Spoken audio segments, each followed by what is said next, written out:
Renting versus buying a house. हमारे देश में घर लेना एक बहुत ही इमोशनल और डिफिकल्ट सा डिसीजन होता है, स्पेशली उनके लिए जो अपनी पूरी लाइफ किराए के मकान में रहा हो और किराए के मकान में रहते कब बड़े हो गए ये पता ही नहीं चला। फिर जॉब में जैसे ही स्टेबिलिटी आ गई, लगा कि माँ बाप को एक अच्छा सा अपना खुद का घर गिफ्ट करना चाहिए और शायद इससे अच्छा गिफ्ट उनके लिए कुछ हो भी नहीं सकता। पर इमोशनल एस्पेक्ट को साइड हटा के अगर इकोनॉमिकली और प्रैक्टिकली घर खरीदने के डिसीजन को जज करें तो क्या ये सही है? शायद 2022 के एस्पेक्ट में ये इन्वेस्टमेंट के लिए कुछ खास सही ना हो। सुन के आप हैरान हो रहे हैं ना? इसी चैनल में आपने काफी सारी सेविंग से जुड़ी वीडियोस देखी होंगी, जहां हमने इस पे एम्फसाइज किया है कि एक प्रॉपर सेविंग टेक्निक आपको कैसे एक अच्छे सम क्रिएट करने में मदद करती है और कैसे आप अपने घर के लिए इन्वेस्ट कर पाते हो। पर अब हम ये डिस्कस करेंगे कि रेंटिंग या बाइंग कौन सा ऑप्शन बेस्ट है आज के मार्केट सिनेरियो के लिए। So without further ado, let's get going. Costs of renting. जब आप कोई भी घर रेंट पे लेते हैं तब आपके पास आपका वो सामान रहता है जो आपके खुद का है। रेंटिंग में अगर कोई भी एक्सपेंस होता है तो वो होता है एडवांस चार्ज और हर महीने का rent. Advance one time paying charge होता है जो हर सिटी में वेरी करता है। अगर आप मुंबई, पुणे, बेंगलोर जैसे शहर में रहते हैं तो फिर आपको पूरे एक साल का रेंट एडवांस में पे करना पड़ता है, जो दिल्ली एनसीआर या कोलकाता में आपको एक महीने का ही करना पड़ेगा। और इसके बाद आपके पास रहेगा हर मंथ का रेंट और आपके कुछ और एक्सपेंसेस भी हो सकते हैं, जैसे कि बिजली का बिल, पानी का बिल और एडिशनल एक्सपेंस, जैसे घर का अगर कुछ डैमेज हुआ तो फिर आपको वो एडिशनल अमाउंट भी पे करना पड़ेगा। ये होता है घर रेंट करने का टोटल कॉस्ट और ये अमाउंट भी आप तब तक पे करेंगे जब तक आप उस घर में रह रहे हैं। अगर कोविड जैसे कोई भी सिचुएशन आई तो आप आसानी से उस घर को छोड़ सकते हैं एडवांस अमाउंट वापस लेके, और वो भी बिना किसी लंबी चौड़ी लायबिलिटी के। Cost of buying. जब आप घर खरीदने की सोचते हैं तब आती है बेसिकली 3 कॉस्ट्स। पहली होती है डाउन पेमेंट।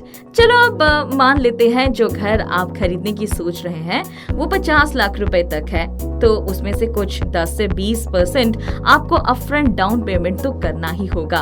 अगर 10% करना पड़े तो 5 लाख रुपए और 20% करना पड़े तो 10 लाख।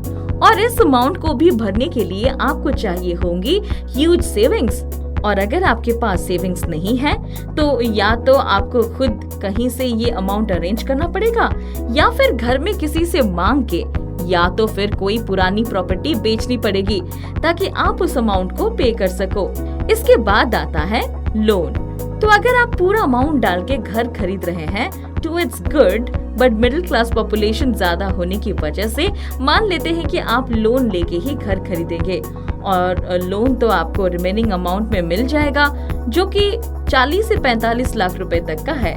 बट उसके साथ आपको ऊपर से ईएमआई भी देनी पड़ेगी, वो भी इंटरेस्ट के साथ। और तो और ये ईएमआई कुछ 2 से 4 साल के खेल नहीं है, ये भी चलेगा लगभग कुछ 20 साल तक। अब जो घर आप ले रहे हैं वहाँ आज आप और आपके पेरेंट्स हैं, कल आपकी शादी होगी, आपके बच्चे होंगे तो परिवार में लोग बढ़ेंगे और फिर आज का बड़ा सा ये घर आपको कल छोटा लगने लगेगा। तब आज की करी हुई मेहनत की कमाई से बनाए हुए उस घर से आप ज्यादा बेनिफिट ना उठा पाओगे, क्योंकि आपने ये घर अपनी आज के रिक्रूटमेंट को सोच कर लिया है और आपकी लाइफ में कल क्या चेंजेस आने वाला है इसका आइडिया हम में से किसी को भी नहीं होता है। तीसरा आता है मेंटेनेंस कॉस्ट। जैसे कि जब आप अपना खुद का घर लेते हो तब आपकी कुछ रिस्पॉन्सिबिलिटीज उससे जुड़ जाती है, जैसे घर को रिपेयर करना, शौक से कुछ इंटीरियर डेकोरेट करना, पेंटिंग एक्सेट्रा। तो इतने सारे कॉस्ट आपको उठाने पड़ेंगे when you are buying your own house. Rental yield. अब आता है एक इंटरेस्टिंग सा कॉन्सेप्ट रेंटल यील्ड का। जहां से आपको क्लियर होगा कि आपको घर खरीदना चाहिए या किराए पर ले लेना चाहिए। फॉर एग्जाम्पल, अगर आपके पास एक 4 BHK प्रॉपर्टी है जिसकी वैल्यू 5 करोड़ रुपए है और वहाँ सारी एमिनिटीज है जैसे कि swimming pool, indoor, community hall, club house etcetera. अब कोई आपसे उसी अपार्टमेंट को लेने आता है और पे करता है कुछ 55,000 का रेंट, तो साल में उनका टोटल रेंट आता है कुछ 6,60,000 रुपए।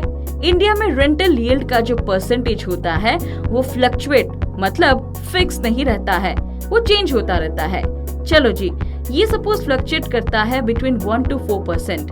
तो इसी घर का प्राइस अगर सेम वे में बढ़ता है, जिस वजह से रेंट भी बढ़ेगा क्योंकि इन्फ्लेशन कांस्टेंट है और रियल एस्टेट में ईयरली ग्रोथ पिछले 10 सालों से कुछ 11 से 12% के आसपास है, तो आपका ये जो रेंट है उसका यील्ड आएगा कुछ 1 से 2% तक। मतलब जो 5 करोड़ के घर के लिए आप हर साल 6.6 लाख रुपए का रेंट दे रहे हैं, वो आपको 100 साल तक देना पड़ेगा, जब तक ये आज की मार्केट वैल्यू तक पहुंचेगा। ये लगाना एक बहुत इंटरेस्टिंग सा फैक्ट। तो इससे हम यही समझ सकते हैं कि रेंटिंग में भी आप वो प्रॉपर्टी के एमिनिटीज को एंजॉय कर सकते हैं जो बाइंग में भी आप कर सकते हैं, पर उसके लिए आपको कुछ ज्यादा ही खर्चे उठाने पड़ेंगे। तो अगर आप वो खर्चे उठाने के लिए रेडी हैं, तो अच्छे अमाउंट के साथ टू you can go for buying also. Whether to buy और रेंट, अगर आप एक 50 लाख का घर लेते हैं जहां आपको डाउन पेमेंट भरनी पड़ेगी कुछ 10 लाख रुपए और रेस्ट 40 लाख रुपए का आपने लोन ले लेते हैं और उस लोन में इंटरेस्ट जोड़ के हर महीने का EMI आता है 35,000 रुपए तक, जो आपको लगभग 20 साल तक देना पड़ेगा। पर अगर आप उसी घर को रेंट पे लेते हैं जहां रेंटल यील्ड क्लो एज्यूम करते हैं कि 2% है, तब तक आप हर साल 1 लाख रुपए का रेंट देते हैं, जहां ये अमाउंट हर महीने का आता है कुछ 8,500 रुपए तक का। अब आप ये सोचिए कि आप हर महीने 8,500 रुपया का रेंट देने का एक्सपेंडिचर बेयर करेंगे या फिर 35,000 की EMI भरेंगे। आप जरूर ये सोच रहे होंगे कि रेंट भर के आप लैंडलॉर्ड को अमीर बना रहे हैं, but economical point of view से देखें तो 22nd सेंचुरी में फिर 50 लाख तक पहुंचने में उनको 100 साल लग जाएंगे।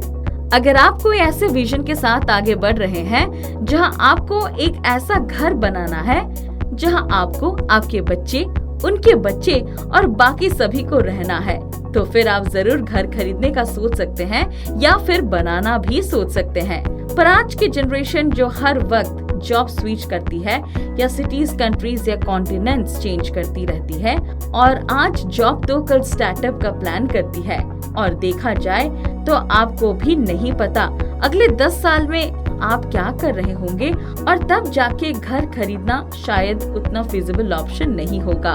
तब आपके पास सिर्फ ऑप्शन रहता है रेंटिंग का, जहां कम रिस्पॉन्सिबिलिटी लिए हुए आप अपना मन चाहा घर ले सकते हैं, सिर्फ रेंट और एडवांस का अमाउंट पे करके। So that's it for today's video. I hope आपको ये वीडियो अच्छी लगी होगी और आप इससे कुछ नॉलेज गेन कर पाए होंगे। So अगर आपको ये वीडियो अच्छी लगी होगी तो please do like, share and subscribe our channel so that आप आने वाली कोई वीडियो को मिस न करें। टिल देन आप इसमें एक गहरी सोच लगाएं कि रेंटिंग या बाइंग कौन सा ऑप्शन आपके लिए बेस्ट रहेगा। हाँ, इम्पोर्टेंट है कि आप अपनी सोच और जरूरत के हिसाब से डिसीजन ले रहे हैं। अगर लॉन्ग रन में रैशनलिटी को फोकस करते हैं, फिर रेंटिंग बेस्ट ऑप्शन रहेगा। हाँ जी, till then keep thinking, be rational and decide smartly. See you in the next video with one more creative ideas. Thank you for watching.